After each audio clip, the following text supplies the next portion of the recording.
So thank you, everyone, for joining the call this morning. This is Depelsha Magruder, and just want to welcome everyone to the call. We have a very exciting call today with Mayor Sharon Weston-Broome of Baton Rouge joining in a little while. So we're very excited about that. But first, we're going to give some general updates and start out with an inspirational message by Nashiva Starr. Thank you, Depelsha. Good morning, everyone. Thank you for joining us on the call. Today's quote is about perseverance, and it is as follows. Perseverance is not a long race. It is many short races, one after the other, by Walter Elliott. Thank you. Thank you. That quote is very fitting given the work that we're doing, because this will not be a short race. It's a long race. I often say it's not a sprint, it's a marathon. As we see, it's going to take consistency and longevity to make a difference. So hopefully everyone shares in that spirit and point of view. So now I will just give a quick overview of our mission and purpose. We have two organizations, Moms of Black Boys United, which is designed to provide information and support for moms of Black sons and also promote positive images of Black boys and men. And also our second organization, Mob United for Social Change, which is our advocacy arm, which aims to influence policy impacting how Black boys and men are treated and perceived by law enforcement and in society. So trying to work it from all angles. The next page shows our approach, which we have a 5-point approach, 5 pillars, so to speak. Just wait till the page changes. Okay, number 1, influence policy. 2, change perception. 3, demonstrate our power, primarily politically and economically. We want to partner strategically, and we want to promote self-care. So that is our approach. Now we just want to give a little update because, as most of you know, we are now celebrating 1 year of this group. I was just sharing before some people got on the call, my Facebook memories are popping up now from this time a year ago, and it's all about, you know, the articles that were written when the group was started and my op-ed and people congratulating me. So as I joined the call, it was just a little overwhelming because it was my first time seeing that kind of messaging and kind of reliving the emotion of that time. But that's kind of what this past week or 2 weeks have been like, because we've been commemorating our 1-year anniversary, which we called our Mobiversary. And we kicked it off in New Orleans on a huge platform, the Essence Fest. A number of us went there and we had a booth. Vanessa will tell you more about it, but just from a personal experience, it was amazing. I would have never imagined us being there after 1 year, because I know, you know, it's not easy to get to the Essence Fest, and we were able to pull it off. We had a great presence, and it was just really, I don't even know the words to use, but very moving to meet all the people who came to our booth. Many people were already in the group, or they had heard of us, or they'd seen our messaging, and some people didn't know anything at all, but as soon as they saw the name of the organization, they got it immediately and was like, I need to know more about that. So we were able to talk to a lot of people. All of our voices were hoarse and raw by the end of the day just from having so many conversations and sharing the mission of the group. I did a number of interviews. We met a lot of people from all spheres of life and made connections that will benefit us going forward. So that is the general overview, but I want to toss it to Vanessa to tell you more about that.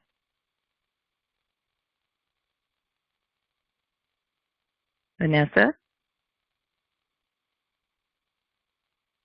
Maybe that would help. Sorry about that. Oh, boy. Are we still? Okay.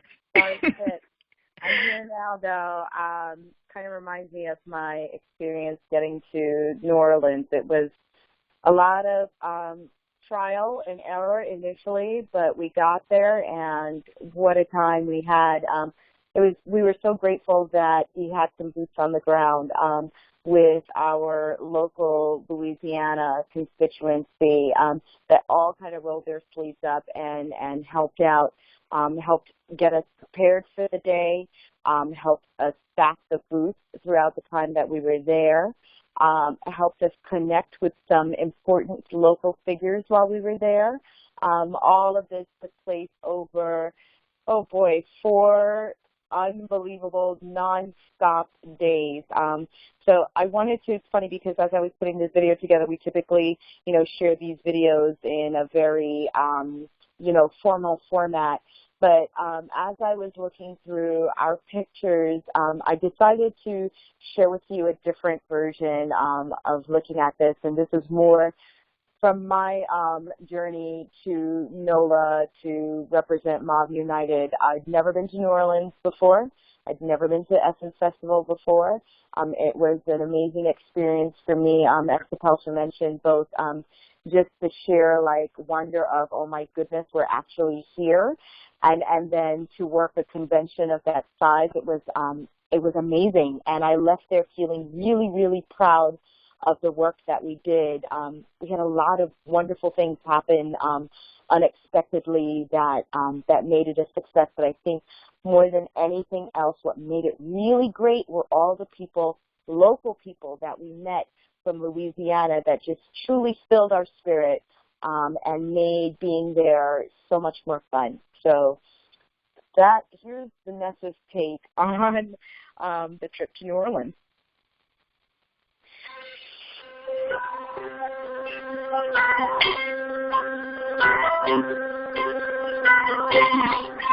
Heading to Nashville. I know, my destination was New Orleans, but gotta go to Nashville. That's the only way to get to New Orleans.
Well, I'm a publisher, so I can connect with your publisher.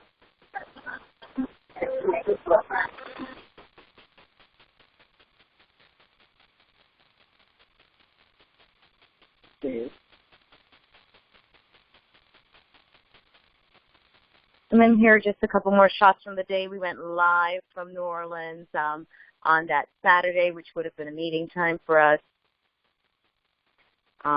I made sure to enjoy some of the cuisine while in New Orleans quite a few times.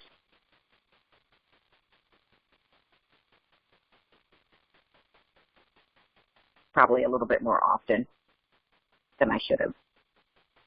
The festival was huge. It was filled with people. I also had an opportunity to speak on Sunday, on our last day there, and we attended a brunch.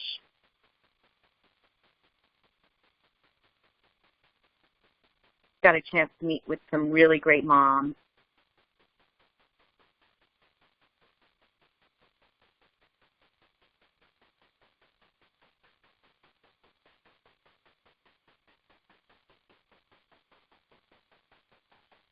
And meet a lot of new people.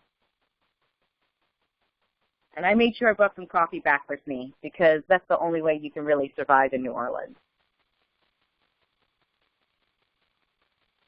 And that is my take on my Mobiversary experience. It's truly, truly been amazing. Thank you, Vanessa. Yes, it was. Sure.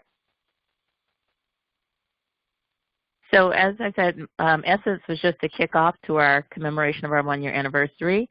After that, I forgot about this part, actually. We had a one-day live, I don't know what you call it, but with people speaking all day long within the Facebook group about their experience and their roles in the group.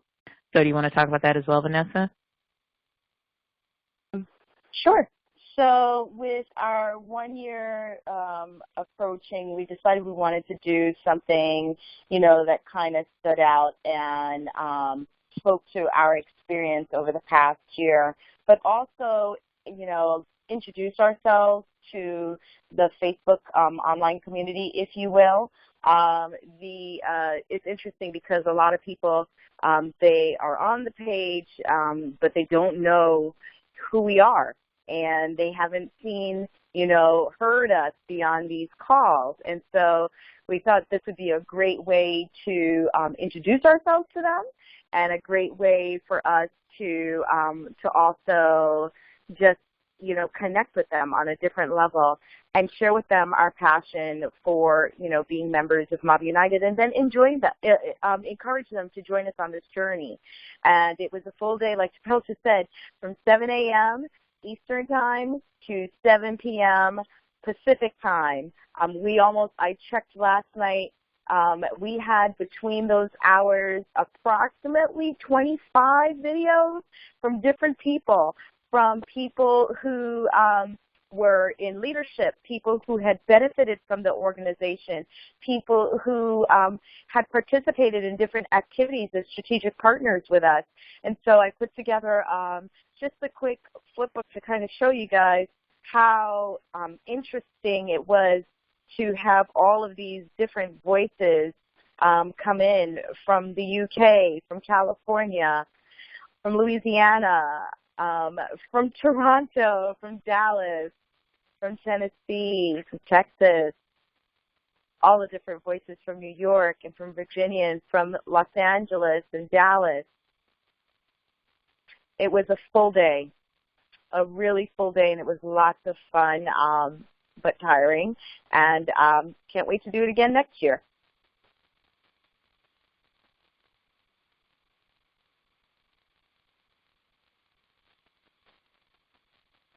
Thanks again, Vanessa. So as we said, this is just a kickoff, and we're hosting what we're calling Woke Mom meetups all over the country this month.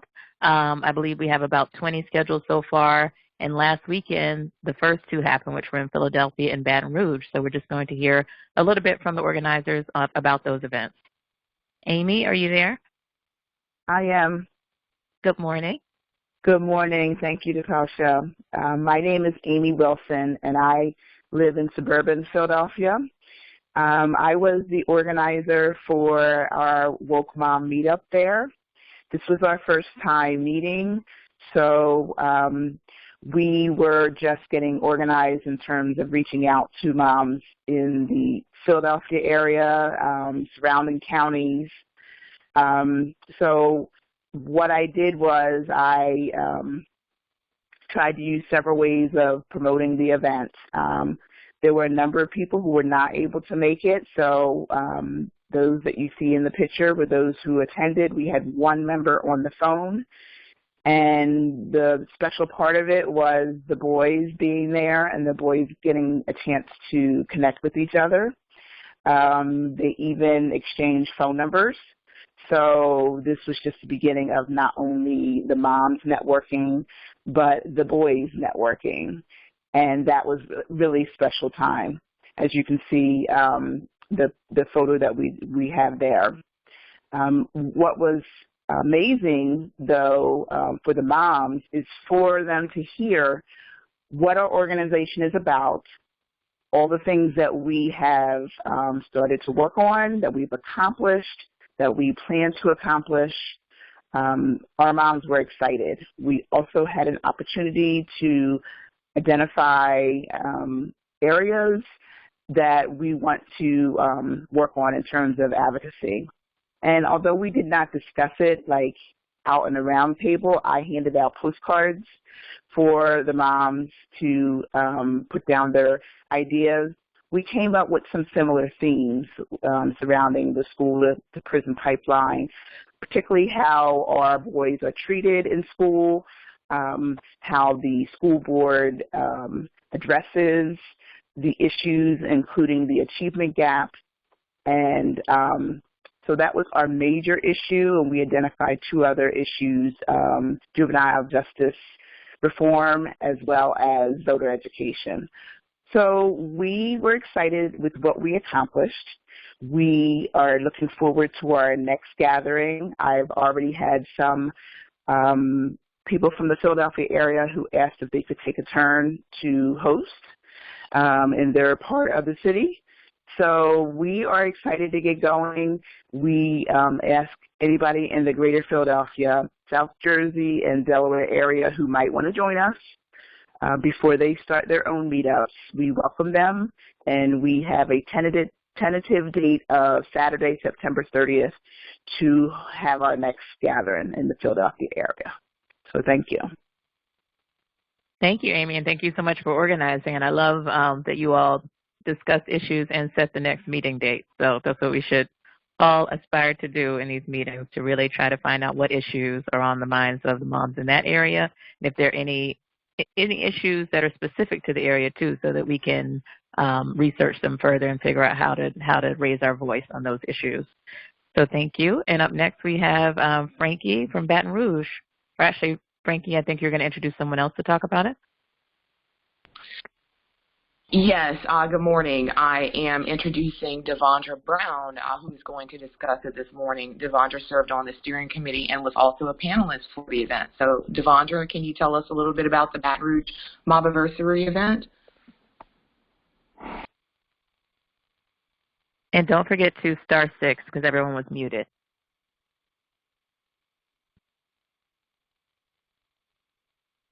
Can you hear me now? Yes, we can. Okay, great. Thanks. Good morning, everybody. This is Devondra Brown from the Baton Rouge area. Thank you, Frankie, for introducing me. We here in the Baton Rouge, Louisiana area co-sponsored an event to recognize our Momiversary last week on the 8th. We co-sponsored that event with BREC, which is our Baton Rouge kind of Parks and Recreations Department, another social justice organization in the area, which is Progressive Social Network, and then Love Alive Church, which is a church in the local area that supports a lot of social change and social justice movements. We co-sponsored this event based around a dialogue on The Talk, which Race in America, which is a documentary that PBS put out a few months ago. We showed the documentary, the entire 2-hour-long documentary, to the audience, as well as had a panel discussion and a meet and greet following. The event was very well attended. We had a Eventbrite that was set up, even though the event itself was free. We did set up an Eventbrite so we can keep track of people that attended, as well as the number of attendees. And that Eventbrite was opened up originally to 100 people. We quickly sold out of that and then opened it up to an additional 75. And at the close of the Eventbrite, we had 143 registered. And then we also had some people that attended the next day for the actual event that was not registered through Eventbrite. As I said, the well-attended event went off very smoothly. We had myself as a panelist and then 3 other local Baton Rouge advocates for social change, Harry Turner, Anna West, Jahi, gosh, I'm forgetting Jahi's name. Frankie, can you help me, please? Jahi Mackey. Mackey, thank you so much. And Phil Hackney was the moderator. We discussed why the talk in America for Black young boys and our men is so important, how it is continual, how it is ingrained in the way the police system was set up originally, how the laws that we have don't necessarily support police officers to treat Black men and boys equally and just as they are approaching them, whether it's for reason or no reason, and also discussing how the system is not just once there is a situation, especially a fatality, and that police officer or those police officers are not brought to justice seemingly over and over again when our Black boys and our men are the victims. The conversation, albeit short, was very robust. The audience seemed to be extremely engrossed, I would say, in the conversation and wanted, I think, more of it. So our outlook for having another event, either in the same manner or something that Mob United for Social Change sponsors all on its own, I think the platform is there here in the Baton Rouge area, and we definitely hope to see future events. So thank you.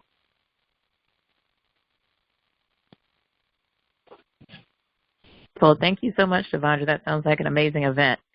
So thank you for organizing and participating, and we look forward to hearing more in the future. So we have a number of meet and greets today. I am hosting one in Brooklyn, New York today from 4 to 6. So if you're in the New York area, please come. It's not too late. It'll be at the Restoration Plaza Multipurpose Room. We also have events in Boston today and Brooklyn Park, Minnesota. So these are rolling out all over the country, and I'm just going to turn it over to Alicia Grace to tell you more about the meet and greets and what to do if you want to host one, because it's not too late. We're having most of them in July, but we're going to keep this going through probably September if people want to continue to host them. Alicia?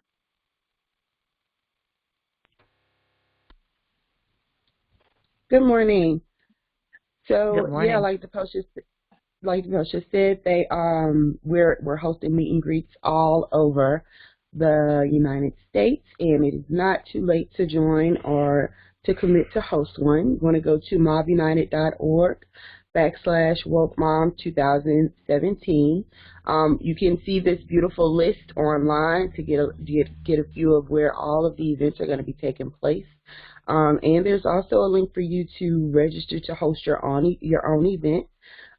It's not hard to host an event. We'll provide everything you need to be able to be organized and prepared to present the information about the organization, and also some tips about how to get people together in your area to start preparing for future advocacy issues. So, yeah, please go online, www.mobunited.org, and also go check out the store. We have some great Woke Mom products that will be great to see at the events when you send your pictures in. Beautiful things that have been created and have really been received well. So go check it out, and please do what you can to host an event in your area. Thank you. Thank you, Alicia, and thank you for all of your hard work on all the materials. So there's a whole page of resources if you want to host an event that Alicia put together that is really a step-by-step guide on everything you need to think about, do, and even talking points on how to present the information on the organization. So it's super easy, and we encourage more people to do it. And I believe on the next page we have some pictures of the merchandise. Vanessa, can you go to that? Sure, I can go back to that. Hold on. Right. So we have what we call our Woke Mom collection. We also have Mob United branded merchandise. But for this period of time, we're featuring the Woke Mom collection. So please check it out at mobunited.org/store.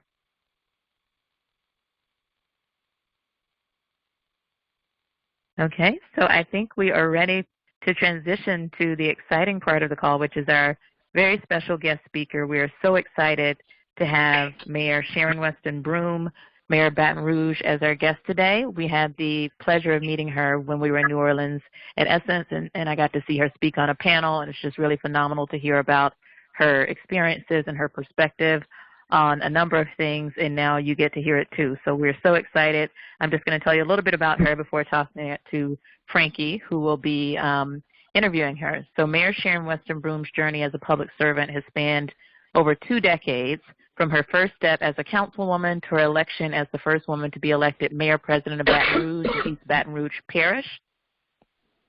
Prior to her current post, Mayor Broome served as a Louisiana state representative and a Louisiana state senator. While in the legislature, she became the first woman to hold a leadership position of pro tempore in the House and the Senate. She leaves a legacy in the legislature of empowering children, families, and communities through the legislation she authored. She earned a BA in Mass Communication from the University of Wisconsin-La Crosse and an MA in Communications from Regent University. She served as an adjunct instructor at the Manship School of Mass Communication at Louisiana State University, Baton Rouge Community College, and Southern University. And as another interesting note, she was a reporter for 5 years for WBRZ-TV, the Baton Rouge ABC affiliate. And we actually have that in common. I started my career as a local TV news reporter and anchor as well. So it's good to know that it can lead to somewhere good, like running a whole city. So welcome to Mayor Sharon Weston Broome, and I'm going to turn it over to Frankie, who will tell you more. Frankie? Thank you, DePelsha. Good morning, everyone. And good morning, Mayor Broome. We're thrilled to have you on the call today. We do have several local mobs from the Baton Rouge community who are also very happy to welcome you on the call this morning. And we appreciate you giving us some time today.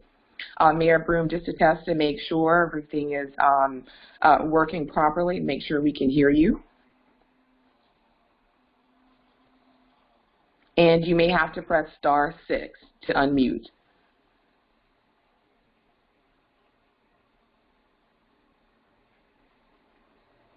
Can you hear me?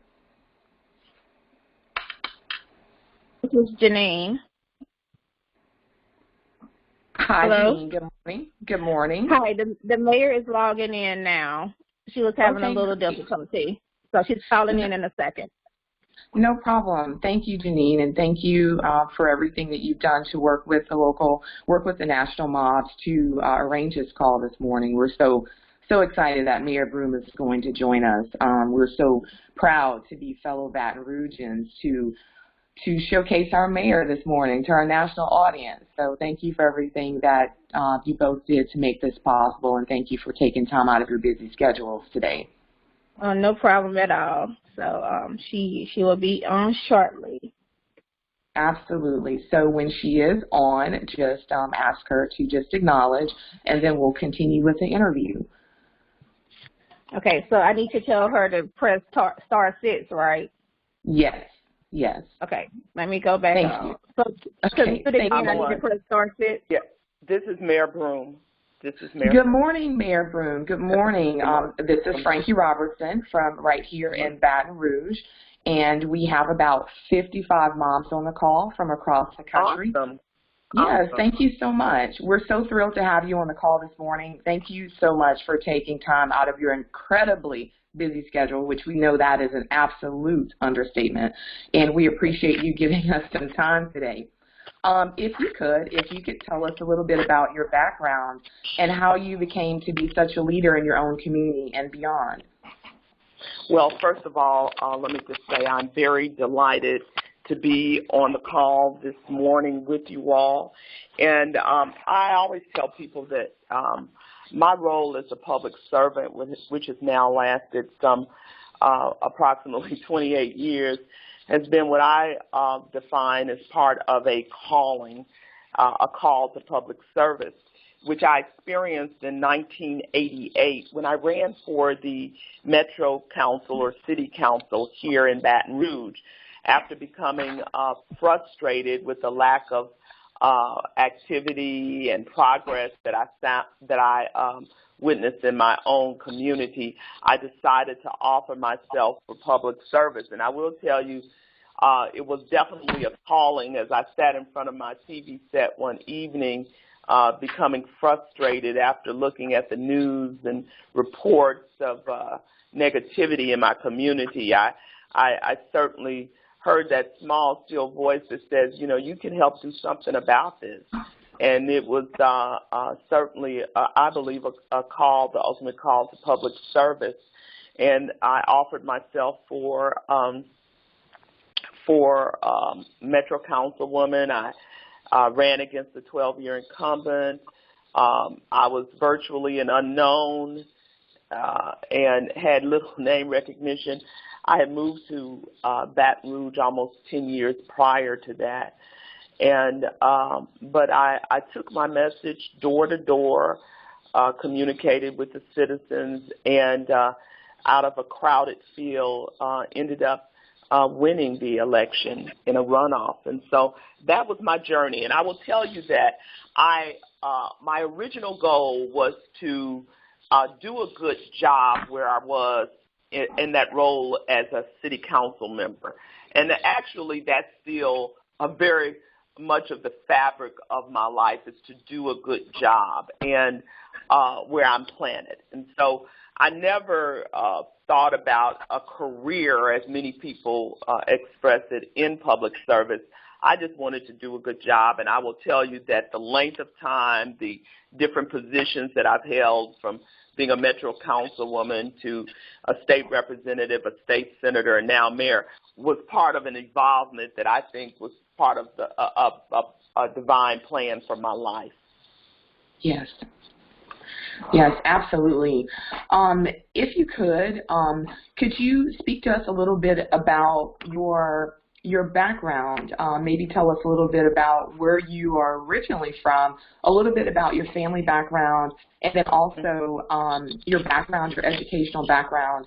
A few months ago, there was a great article in the local paper that gave all of the local residents some great insight to information about you as you were growing up and your family, and it was such an incredible, powerful piece. We'd love to share a little bit about that, or what you feel is appropriate with the group this morning. Well, I'll start with my parents. My parents, I was really a product of an Abraham-Sarah story. My dad was 53 years old when I was born, and my mother was 44. And I was born in Chicago, Illinois. And my dad actually was from a little town not far from Baton Rouge called Ethel, Louisiana. And my mother was from a little town in Mississippi called Kosciuszko, Mississippi. Now, Kosciuszko was actually put on the map because that's the same hometown of Oprah Winfrey. So both of my parents migrated to Chicago during part of the Great Migration, where, as you recognize, there was a movement of over 6 million African Americans out of the rural South to the Northeast, the Midwest, that occurred between 1916 and 1970. And I will tell you that my folks were probably on that earlier part of the Great Migration. And so they both migrated to Chicago and met and married there, and that's where I was born. And I will tell you that part of my mom and dad's legacy is that my father was very industrious. While he only had a fourth grade education, he was a very wise man and knew how to handle a dollar. And so he eventually purchased a home in Chicago, a two-story home. And that home, if you talk to my family and my relatives, was a home of transition for many of my other family members who were migrating to the South, and they didn't have a place to stay. And so my mother and father would always offer family members an opportunity to stay in our home until they could find a place to stay. So if you talk to members of my family, they very fondly remember their experience of living in our home, and you will hear that from a number of them, that they stayed at our home, and that's how they got their jump start. And so in 1979, my father, at the age of 76, became very tired of the cold weather there and decided that he wanted to migrate back to the South because of the climate. And so that's how I ended up in Baton Rouge. Wonderful. Well, we were certainly happy to have you, and happy that he grew tired of the cold weather in Chicago, and that's how we ended up having you here, and so very fortunate to have you here. So thank you for sharing. Thank you for sharing that background. So we'd like to fast forward just a little bit and talk about your current position as mayor of Baton Rouge. First, let me share that on behalf of all of us, it is so awesome to have such a phenomenal woman, a phenomenal Black woman, answering the call to lead a city that has been under scrutiny for its lack of de-escalation and a state that has been known as the incarceration capital. It's clear that your job is tough, your plate is full, and your work is plenty, and we absolutely applaud you for your service. So thank you. We want to talk a little bit about, go ahead. No, go right ahead. Oh, yes, ma'am. Thank you so much. We want to talk a little bit about excessive force. Use of excessive force continues to be a recurring conversation amongst our moms in our group. We are all moms who have Black sons, whether there are Black moms with Black sons, white moms with Black sons, and so on. Our common denominator is that we all have a Black son, and we're fearful for our sons. We're not quite sure how to protect them. We're not really confident that the tools that are provided to our sons will ensure their safety. What are your thoughts on what seems to be a wave of death by law enforcement with no accountability? Yeah. You know, when I inherited a lot coming in as mayor, and I will tell you all that my goal was always, remains, it's a universal goal that's applicable in any and every situation, and that is to always do what's right, even if it might not be popular, and yes. to stand up for what's right, even if it's not popular. A man of faith told me once.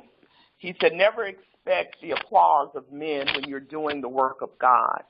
And yes. we know historically that we have men and women who have stood for injustice and who have tried to right wrongs and corrected, and they have been, they've been chastised, they've been villainized, and everything else.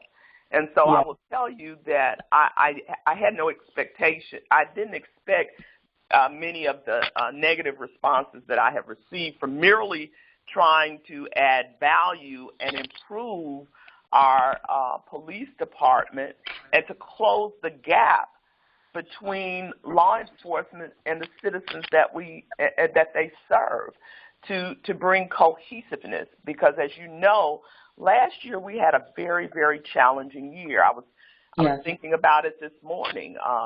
We had the killing of Alton Sterling. Then we had the tragic killing again of 3 law enforcement officials, and then we had the tragedy of the flood of 2016. So when I came into office January of this year, I inherited a city that was still in healing in all different areas, and especially in the aspect of, police and citizen engagement. And unfortunately, there is a narrative that plays out in America that if you want to improve police and citizen relationships, that it is twisted almost, that you are not, as they quote say, backing the blue. Yes. And I have consistently said that police reform, which is synonymous to improvement, does not mean police rejection. But absolutely, we would not be we would be deceiving ourselves if we did not recognize that there is a gap that exists between citizens and the police and citizens. In fact, last year when former Vice President Joe Biden came, he used those exact words, is that we got to close that divide. And so one of the ways that I thought coming in as a new leader was to implement and organize a group of citizens from the community, some activists, community activists, some faith-based leaders, as well as law enforcement leaders, and bring them together to talk about what could we tangibly do to move closer to closing that gap and demonstrating that we hear the outcry of citizens in our community and we want to improve. And so out of that conversation, we first of all learned that while use of force instruction was part of the training of our police department, it was not in policy. And so policy certainly equates to accountability. And as we researched, we found that implementing use of force instructions in terms of policy, solidifying it in policy, was part of best practices across the nation. And so as a result of that, I, along with the police chief took that and implemented use of force in policy for the Baton Rouge Police Department. And that's how that emerged. And so actually we were applauded nationally for taking that step and including use of force policy in our Baton Rouge Police Department, or making it policy, I should say.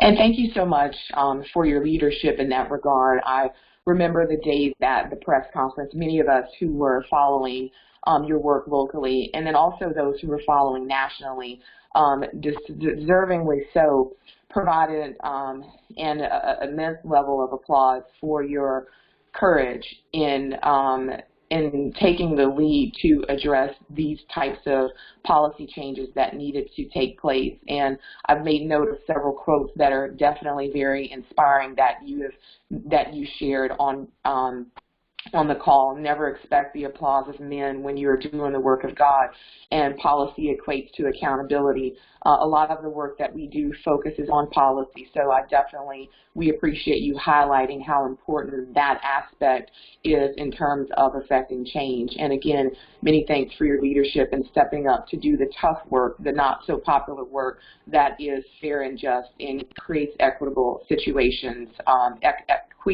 creates a sense of equity for all members of the community. So thank you.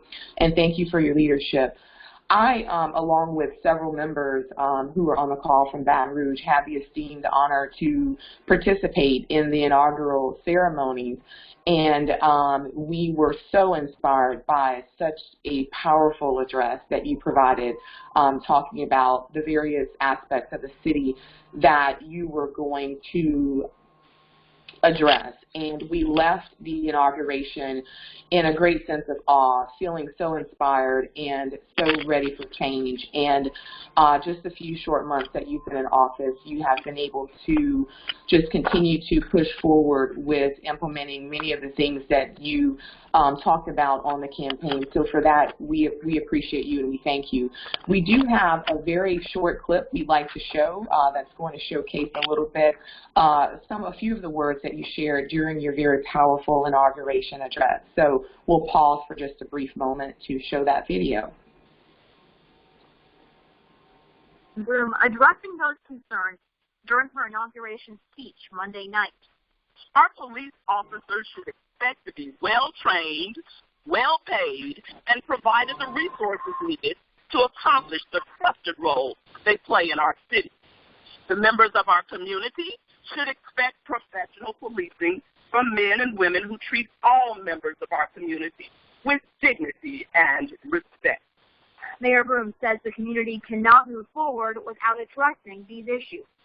I think she's in a better position to make that decision. We must do so in a way that invites all parties to come out of their respective corners and find a place where we can agree to work together to repair the breach and move forward in a way that makes Baton Rouge a better, a safer, and a thriving place for all its citizens. She says that.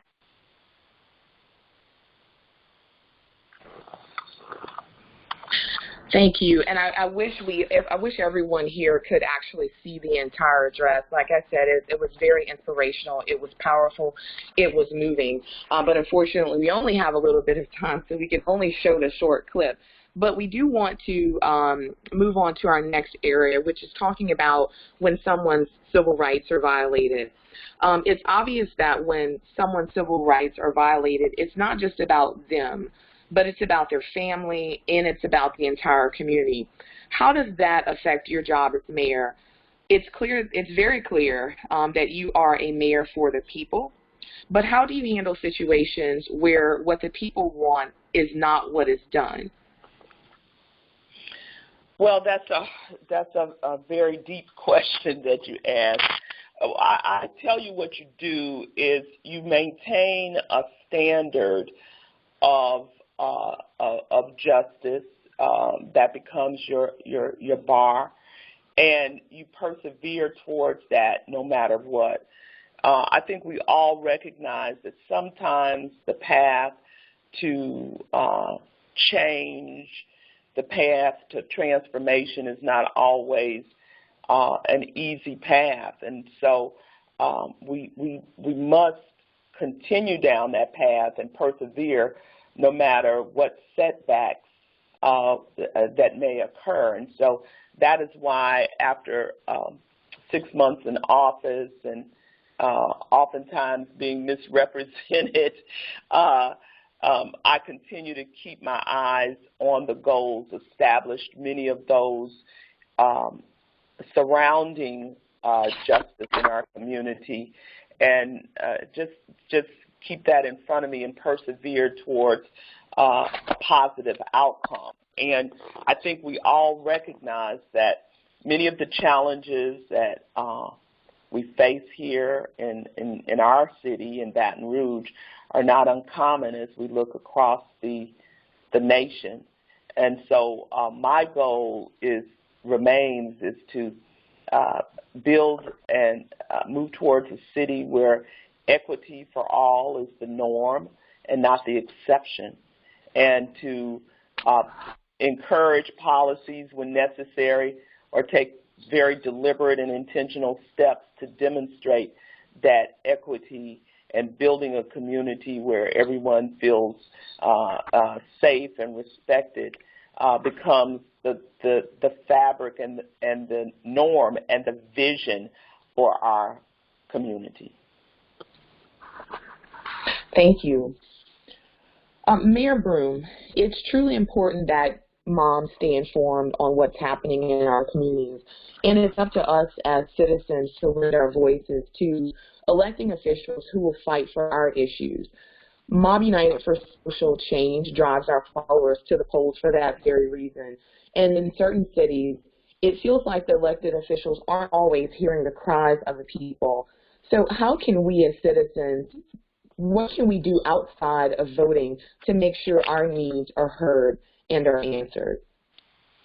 Well, what you can do is what you've already started, and that is you've built a foundation with your organization and coming together and discussing issues that are important to you. The next step is certainly taking action, whether that's setting up a meeting with your local elected officials, your state elected officials, or your congressional officials, and letting them know your concerns and the issues that are important to you. You know, as an elected official, I say this all the time, and it's tough. You hold us accountable. You hold us accountable for what we said we're going to do, and you weigh that out. You make your priorities and your concerns known to elected officials. Whether if that's setting up a meeting, making a phone call, writing an email. As elected officials, we are here to serve you. That is our primary purpose for being elected. And you elect folks to serve you, to represent your views. Now, that doesn't mean that you always agree with your elected officials, but the bottom line is that you feel that your elected officials, whether you agree with them on every issue or issues that are primarily important to you, that you believe that they will advance policy that overall is motivated from a desire to serve and improve the quality of life for all citizens. But that is how you become advocates. You step out, you write, you call, you show up, and that is how your issues become. Your elected officials, I should say, become aware of your issues. Awareness for elected officials is a big thing. Let me tell you, early on in my journey, I'll use this as an example.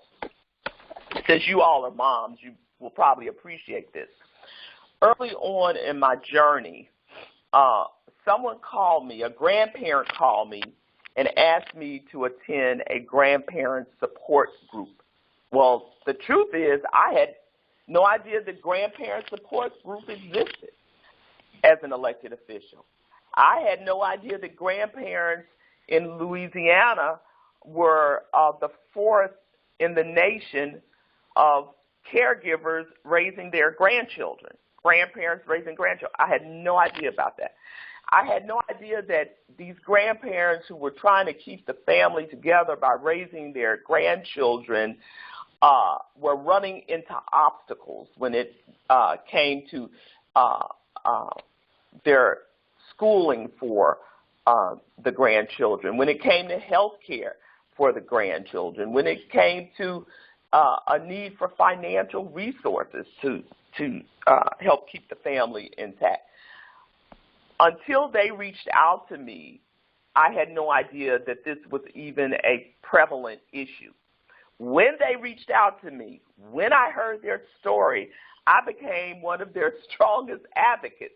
In fact, I took their issues to the state legislature. I was in the House of Representatives, and I began working with our Department of Social Services and attorneys to form policies that would help empower them as individuals who were in a season of their life and now faced with raising their grandchildren for a variety of societal issues, whether it dealt with the breakup of the family, whether it dealt with substance abuse or mental health issues, et cetera. They were there offering a response. And as many states do, we often provide a supplement or subsidy to foster care parents. So my thought was, why not, if we are for keeping families intact, why not help these grandparents who are trying to keep the family intact as caregivers? And so I bring that up as an example for you as moms of African-American sons. You have to elevate awareness around your priorities and your concerns, which are certainly valid and have merit. And because many elected officials do not know. They don't know, and it's not anything negative that they don't know. It's just that there is such a myriad of issues out there that it takes advocacy groups like yours to elevate awareness around the issues. Mayor Broome, thank you. And I would certainly agree, and I'm sure many of the all would agree with much of what you just said. One of the things that we were discussing prior to this part of the call, we were discussing a series of Mobiversary or Mob United anniversary events that we're hosting across the country. And I certainly hope that, of course, after hearing your words, that we will continue to have more Mobiversary events that are planned across the country. As you explained, awareness is definitely a key, and we have to continue to elevate awareness of the organization and our cause. And one great way to do that has been hosting a series of meet and greets in observance of our one-year Mobiversary, and then also participating as mobs in Capitol state capitol lobby days and through coalition work, but most importantly, scheduling meetings with our local elected officials to talk to them about Moms of Black Boys United, which is what we're doing from the policy level. So thank you for just engaging with us in that area, and also just solidifying the need to be present and create a sense of awareness, and making sure that we are connecting the dots and utilizing these resources to build, to elevate awareness about our cause and what we are fighting and advocating for as moms. Much appreciated for sharing that wisdom. Absolutely. I believe that the fact that you all have started a national dialogue and movement is certainly going to pay great dividends in achieving the goals and objectives that you've set out as moms of Black boys. Thank you. Thank you very much. Some of our moms are very, very interested in pursuing a career in politics, but they aren't sure of the first step that needs to be taken. Do you have any recommendations on how moms can not only advocate for their sons at home, but also for our sons in the political environment or as an elected official? Yes, I can tell you this, that statistics show that when women run for office, that women win office. Now, the challenge is getting women to believe in themselves and their ability to win. There are often many comments from women who say, well, I don't have the money. Or, they feel intimidated by other men who are running for office, and so we have to. One of my goals is to certainly dismantle that hesitation. That there's certainly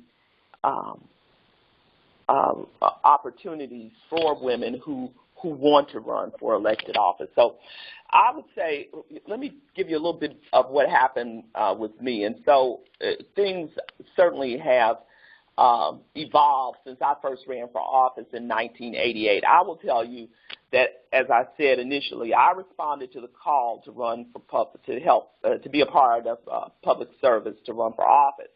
I had no money. I had a few credit cards.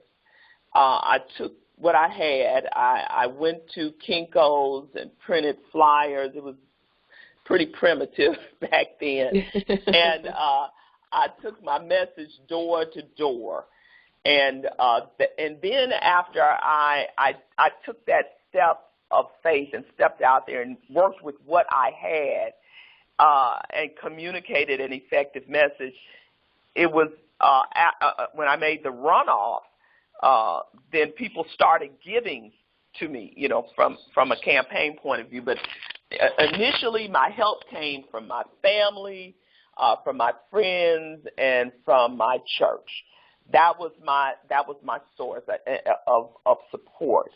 And so my admonition to any woman who runs for office, I'm not going to tell you that it might not be a challenge, but I do believe that, as I said, when women run for office, women win office. And so my encouragement is to take that step of leap of faith. Now, I would also say to look at areas where you feel like you have the most passion or you have the most connection. For example, there are opportunities whether you run for school board, city council, of course, the state legislature.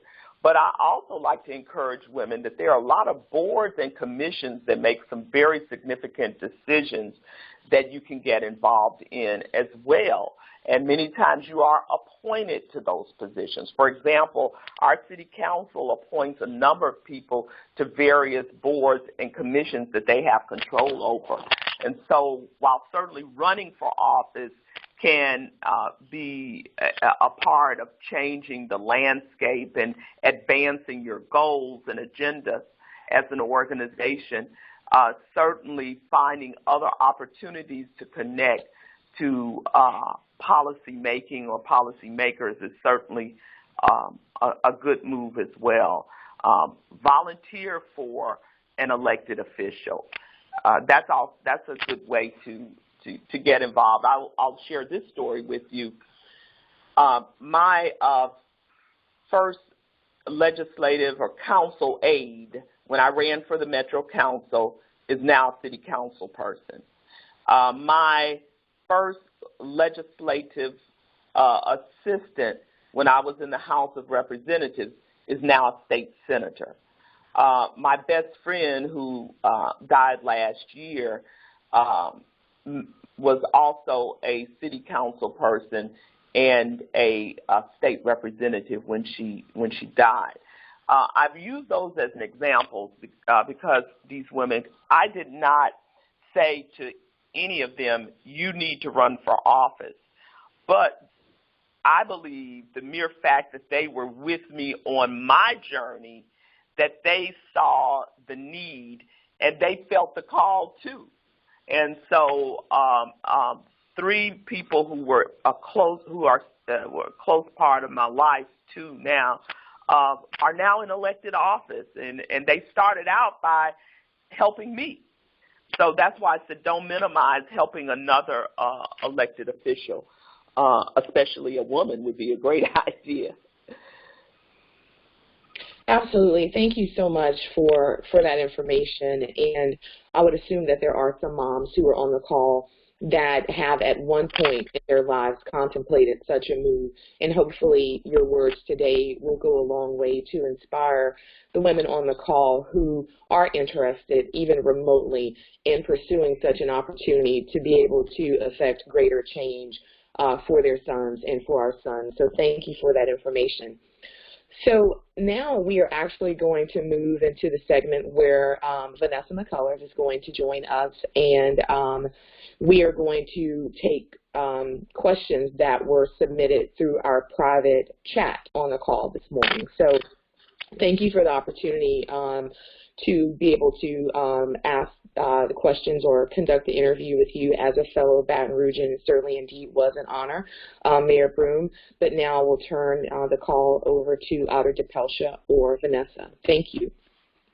Thank you so much, Frankie. This is DePelsha. And before we open it up for Q&A, I just want to thank you so much, MayorBroome, for joining this call. It has been extremely inspiring, for one, and just informative and enlightening. And just want to say again what a pleasure it was to meet you and have a chance to talk to you while we were in New Orleans as well. And, you know, after hearing you speak there and hearing you speak here today, I am so grateful that you answered the call to public service, because you're exactly the kind of person that we need representing us as a mom on the front line. That's what we call ourselves, moms on the front line. And I just wanted to, before we open up, recap a couple of things that I took away from the conversation today, which is we should do what's right, even if it's not popular, and don't expect the applause of men when you're doing the work of God. I think that is absolutely true, and we thank you for your commitment to doing that. Another line that I will absolutely use again, I'm just going to steal it. I'll quote you, though. Police reform does not mean police rejection. I think that is very insightful, because often people assume that if you're trying to ask the police to do anything different, you're anti-police. And we certainly don't want to be labeled as anti-police, because we're not. We just want them to serve all people equally.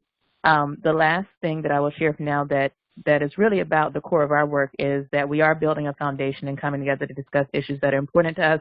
We're really trying to train moms on how to be advocates, how to interact with public elected officials and institutions. So your advice that we should meet with our elected officials to share our concerns, write, call, show up, that is exactly what we're trying to do and what we have been doing. We've had moms go to the state capitol in Georgia for Mob United Day at the Georgia State Capitol. We met with elected officials in California. We were in touch with elected officials in New York on the Raise the Age legislation. So we're really trying to get in the room when decisions are being made and go there prepared with talking points, with information to show that we're concerned moms. We're also informed moms. We know what we're talking about, and we have a clear agenda on what we want. So thank you for sharing that and kind of validating what we're trying to do. So with that in mind, I do have a question before we open it up for everyone else. So I'm going to kick it off. So, you know, like I said, our goal is to be in the room, to be at the city council meeting, city commission meeting, legislative hearings, wherever the decisions are being made, and make our voices be heard there. So I just wanted to hear your thoughts on the value of marches in 2017 and whether that's still a good tactic to use.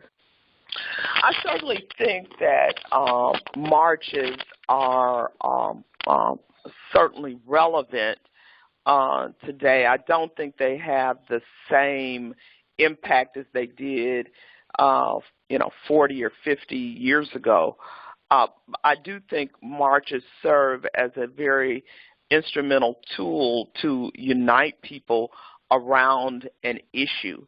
But I think adjoining that march has to be some specific goals and a specific vision that help people, like a call to action.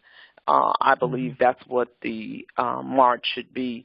Like last night, for example, there was a march surrounding domestic violence, and it was well attended by a diverse group, law enforcement, folks who represent the domestic violence supporting victims of domestic violence. So it was a very well attended event. But the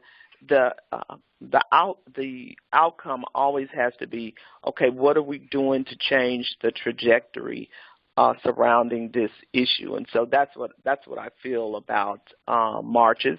If you'll notice, a number of national organizations are focused more around policy changes than they are on marches these days, and so that's what I feel about marches. Mm-hmm. Okay, thank you so much. So now we want to open it up to other people. Remember that you have to star 6 if you want to ask a question, and I will turn it over to Chris Baldwin, who's going to help moderate. Good morning, moms. Thank you again, Mayor, for joining us. As you know, as a mom, being on the front line is one of our first duties as a mother, not just to provide for our sons, but to protect our sons as well. If I have anyone else that would like to ask the Mayor a question, please, again, like Natasha said, please star 6 to unmute yourself, and I will take your first question. Hi, this is Kamari from Pennsylvania. Good morning, Kamari. Hi, good morning, MayorBroome. I just have a question. I know you mentioned a little bit on some of the challenges you've had, even as a woman, coming into being the mayor of New Orleans. But I have a question for you in terms of the pushback you received, because I know that there's a lot of controversy around what happened with Katrina, and I'm just wondering that when you came into that position, considering everything that happened with Mayor Nagin and him, doing time, I mean, is there any pushback that you received from the community or from other policymakers in the area? Because I know that as a woman, it's sometimes hard to come into a position like that, but it's also hard when you come behind a lot of controversy. And I know you mentioned a little bit, but I just want to hear anything else that did happen when you came into office. Well, let me say, first of all, thank you for the question, and I'm going to make some adjustments just a little bit, because now I'm in Baton Rouge, the capital city, and Right, I'm sorry. Mitch Landrieu right now is the mayor of New Orleans, but there are some similarities in that last year we had the great flood of 2016. And so there were a lot of lessons that we learned from Katrina as we move forward in recovery. I can tell you certainly, though, that those lessons learned are from the best practices that took place during Katrina, and also from the missteps that took place since post-Katrina. One of the similarities that I learned is that there are high expectations when you have a disaster that takes place. among the citizenry, whether you're a female leader or a male leader. But I will tell you that, post Katrina, during Katrina, actually, we had a female governor of Louisiana, Kathleen Blanco, and some would say that one of the reasons that she did not run for re-election, and she is a very, very dear friend of mine, is that for criticism surrounding the handling of Katrina. Primarily, she was criticized for showing emotion during that time. So I will tell you that as a female elected official and a female leader, I am very guarded about showing, I'm very guarded about the type of emotion I show in situations because women are certainly held to a higher standard, I believe, in many ways, not by other women, but in general by the public. And, we're still proving ourselves as leaders, as effective leaders, that we can be effective leaders. And so there are these stereotypes that are often tried to, that people often try to push on women who are in leadership positions, especially the higher the leadership position is. As an African American woman, the angry black woman. If you're demonstrative about anything, which you certainly have the right to be, then that's translated into anger. If you are show any emotion, on the other hand, then that's you're painted as weak. And so I do think that women are held to a different standard in many ways, especially as African American women, in terms of being a leader. Thank you so much. Answers your question. Yes, it did. It did. Thank you so much, because I know sometimes as women, sometimes it is a little harder, but I know that we're strong, so we have to get through that. Thank you. Thank you, Komari, for your question. Do we have another question? I think we have Jacqueline Lewis who has a question. Please press star 6 to unmute yourself and ask your question to the mayor.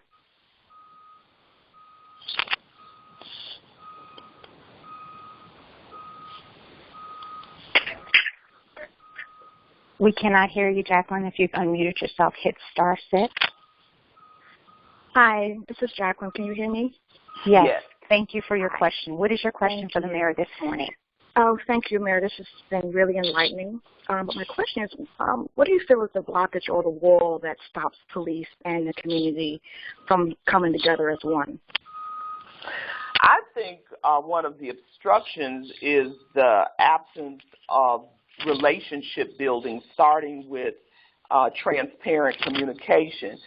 Most recently, I have initiated what I have called Meet the Beat, and we have had 7 Meet the Beat meetings where we have police officers who work certain communities come to a meeting that we've had, and we host them at churches, where the citizens are introduced to the police who work that area, and they ask some very pointed questions of the police.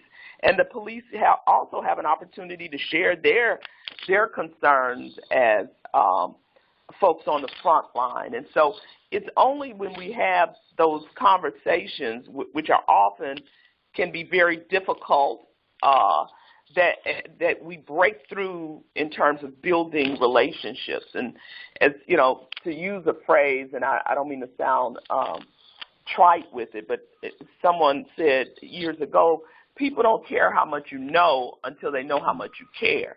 And so the citizens, you can say I'm the police in this area all day long and I'm policing you and I'm protecting you, but until they sense that there is a connection with what you're doing as an officer, there's still going to be some apprehension.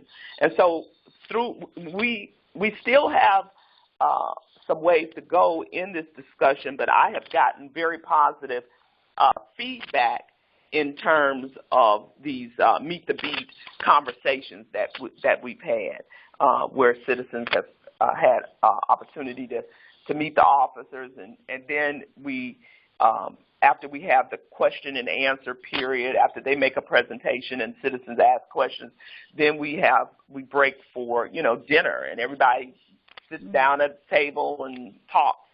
So that is, I think that one of the challenges is the absence of communication. I will also say that I believe one of the challenges is that there is, in many departments, there is a lack of knowledge in terms of the citizens that they serve and their culture. People come from different backgrounds, and if you have not been exposed to folks from different backgrounds, that can be a major obstruction too, in terms of serving a community. So I think that those are two areas that are often challenged. Great, thank you so much. Great, thank you for your question. We do have another question that's queued up it's actually from City Commission woman, Jeanette Henry out of Daytona Beach. Commissioner, I ask you to press *6 to unmute yourself and ask your question to the mayor. And thank you for also being a mom on the front line of change.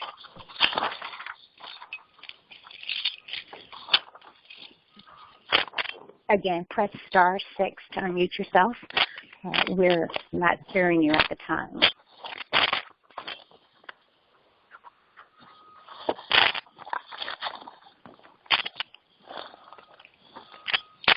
Ms. Henry?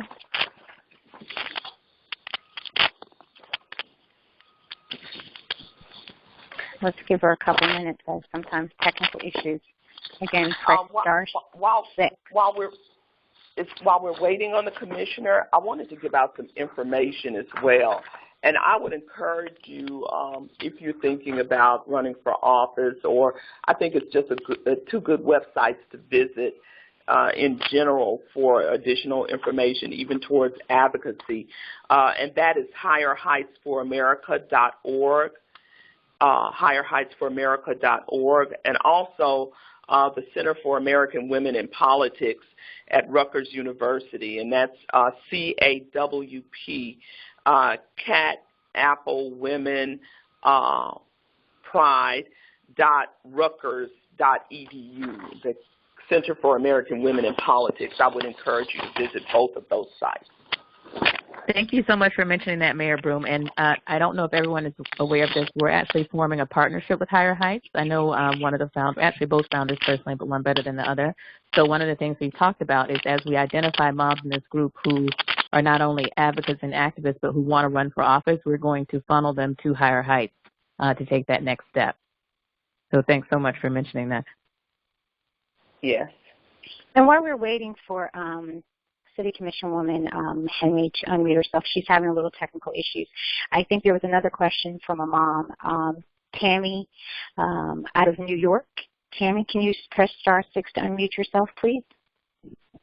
Yes. Hi. Thank you so much, Mayor, for being on this call with us. I love Baton Rouge. I'm sorry I didn't get a chance to go to visit the city while I was down in New Orleans, as we will have to make that trip again.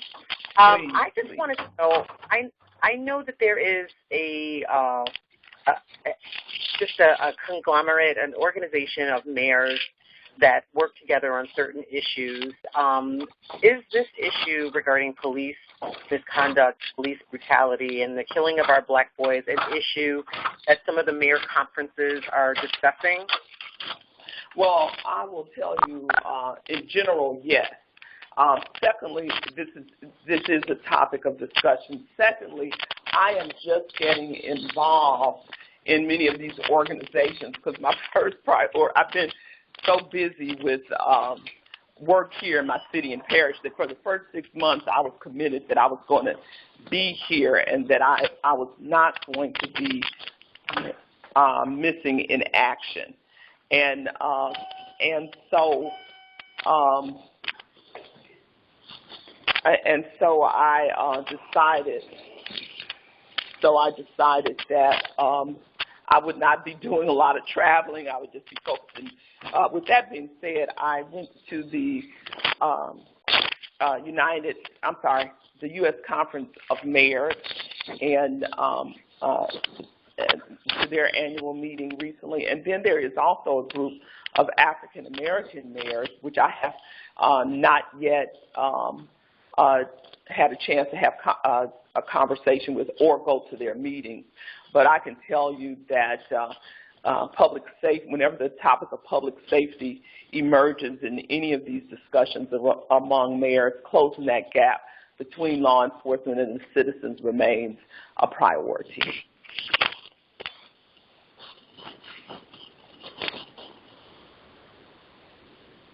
Hello?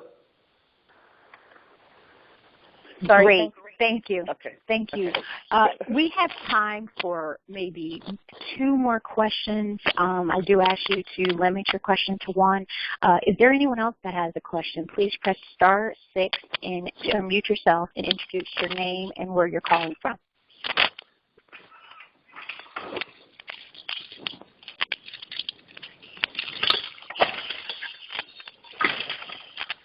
Hello? Yes. Yes, we hear you.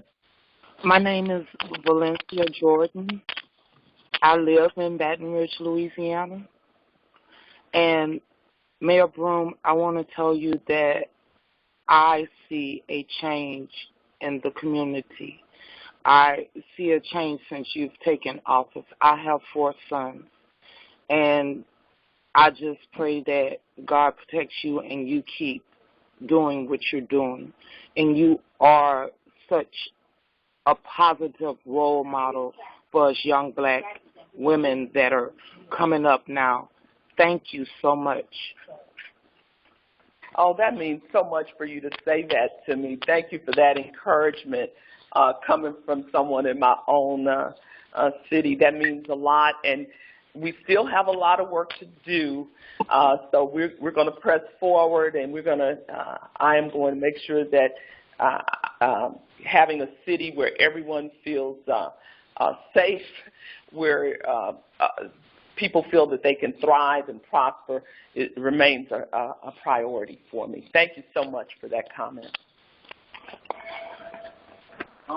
So I think that is a very appropriate close. There's no better close than the endorsement of a constituent in your area. So once again, Mayor, thank you so much for joining the call. I cannot tell you how appreciative we are of your time, you taking the time to speak with us and share all of your wisdom and insights. And we very much look forward to staying in touch with you. And if there's anything that we can do as an organization to support you, please let us know. Frankie is our liaison there in Baton Rouge, of course. But we are behind you. We have your back. So if there's anything we can do, please just let us know, and we will be there. Thank you so much. Are there any final thoughts you'd like to share before we wrap up? Well, I just want to thank you for allowing me to have this time with you and just encourage you all to persevere in achieving your goals. I believe that you're on target in terms of organizing around a common thread and a common issue, and I look forward to hearing great things about your organization as you help add value to the conversation, but more importantly, as you become part of the advocacy that helps us indeed close the gap, not only around law enforcement and the citizens, but close a lot of gaps that exist in our community around societal concerns. So I thank you all so much for that. Thank you. We really appreciate it. So with that, we're going to wrap up for today and close out with a closing prayer by Nashiva Starr. Have a great weekend, everyone. And one more time, if you're in Brooklyn, the Brooklyn Woke Mom Meetup is today from 4 to 6 p.m. at Restoration Plaza. Hi, And so we spoke a lot about persevering, even starting our quote with persevering, and the mayor spoke a lot about how, this was probably divine presence that she believes, so how she got to where she is. So I wanted to close this out with a prayer that reminds us that every step we take contributes, and to encourage you to ask yourself, what are you doing today? What step can you take? So the prayer for perseverance is as follows. Lord, we offer a prayer for perseverance in all of life's circumstances, family life, work, and in service of people. Help us persevere through all trials and tribulations. Counting on your strength, we can do it. In your power, we can preserve through anything. In your perfect timing and providence, may we surrender our desires and wait in patience. We pray that in all kinds of persecution and faith, in your holy name, may we preserve in strength. May our perseverance count us worthy, and we complete the race for your glory. Amen. Have a great day, everyone. Bye. Amen. Bye-bye.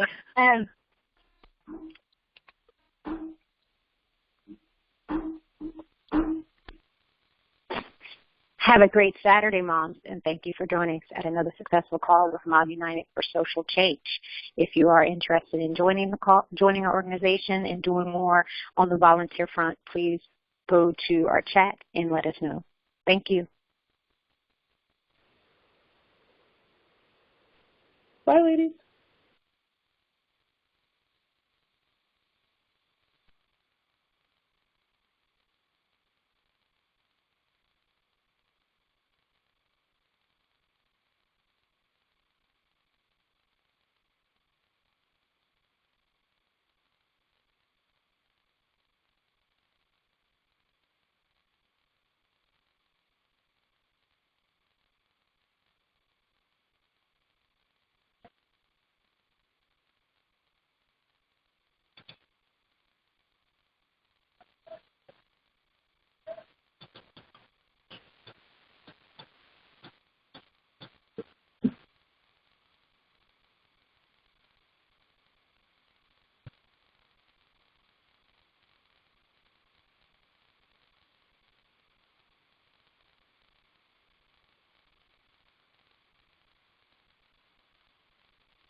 Who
is that?